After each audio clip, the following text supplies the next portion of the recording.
Hello everyone, so today I am out in the middle of absolutely nowhere, over an hour drive from any kind of town, and that town is Medina, which is pretty tiny. I'm at Adams Falls and we're sort of standing on top of it now. So just here, I think it's the, I forget which one it is, but on the right I think it's the Adams River and on the left it's the Eve Creek. So they join up just above the waterfall. And then of course the fall is there.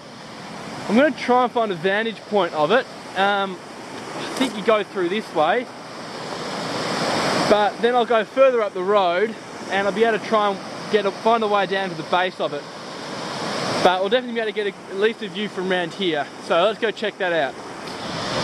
Well, it's proving harder than I thought to get a good view. As you can see, it's incredibly precipitous. I'm going to try and get round to the base in a little while, but I'm not going to do anything too stupid here because that's about the clearest view I've been able to get. So now I'll head back and try and get to the base. Okay, so I'm a couple hundred metres up the road now and we're at this quarry here. I'm going to head up the side here. So pretty much there's like what looks to be sort of a ridge that'll take you down to the base of the falls. I've got no idea if you can actually get down. I think you can.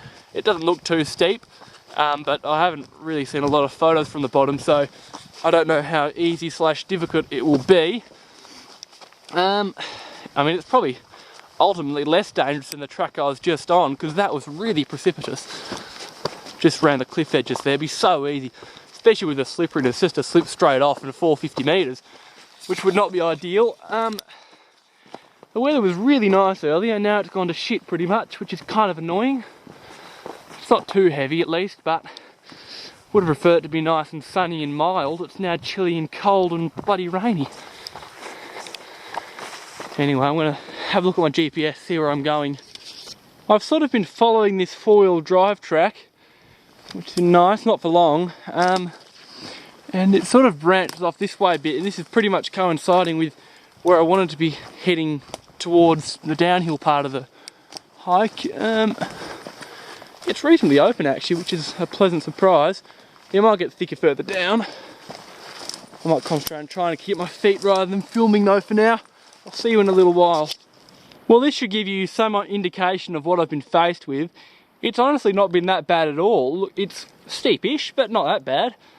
There's sort of views down to the lake there. It's still at least about 70 metres or so further down vertically, and I've probably descended about 50 already. So I'm nearly halfway down. It's really slippery because of how wet it's been, like all the branches and stuff. Quite easy to slide on. But really, if you're accustomed to any kind of off-track walking, this is pretty easy. Who knows, it might get harder further down. Hopefully it doesn't. I'm on the shores of Lake Gordon now, and it's really very beautiful down here. Adams Falls is round the corner a bit. I've come out a bit too far around than what I was originally planning to, but it's no biggie. I mean, it's not like it's hard walking around here. Well, I'm into the inlet where Adams Falls and Radcliffe Falls flow into, and I've come into view of Radcliffe Falls. Now, that's it over there. It really is pretty much impossible to get a good view of it. I'm not sure if the camera even is going to show it up, but it's sort of just in there. Well, I'm not sure if I'm pointing at the right place even on the camera, but it's like a little hole almost between two cliffs, and you can just see a little bit streak of water in there. But I mean, I can't see I can get a better view than that really. Maybe getting around the base from the top over there, but it'd be bloody difficult. Great views though over to the lake, and it won't be too far away, too long until I get to a good view of Adams Falls, so I'll see you there. Well, it actually ended up being a bit of a tough scramble, because down that way, just this last part of it, I had to wade across bits of river and scramble up slippery rocks and logs and stuff. So after being surprisingly easy, for a lot of the hike it became quite difficult towards the end. But it doesn't matter now because I'm at Adams Falls and it is spectacular. It's probably 35 or 40 metres high to get, and it's really a very powerful falls. The water flow is actually, I think, reasonably low. Hasn't rained a lot in the last couple of weeks, and a lot of the photos I've seen, there's been quite a bit more water. But as you can see, there's still plenty to go around. I can only imagine what it would be like in a full flood. Although if it was in full flood, I probably wouldn't be able to get to this vantage point. So there's a bit of pros and cons to either scenario. Anyway, Adams Falls. Really worthwhile hike. About an hour each way, I would say.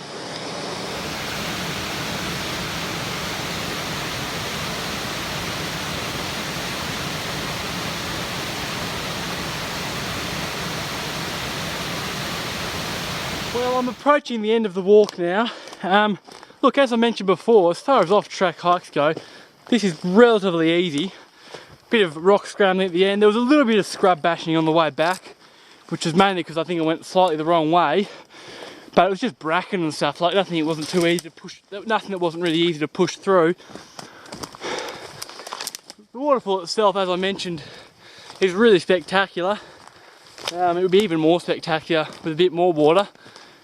And the actual area itself is really incredible. It's definitely worth at least making one trip out here because it's a pretty remote place. Anyway, thanks for watching guys, and I'll see you next time.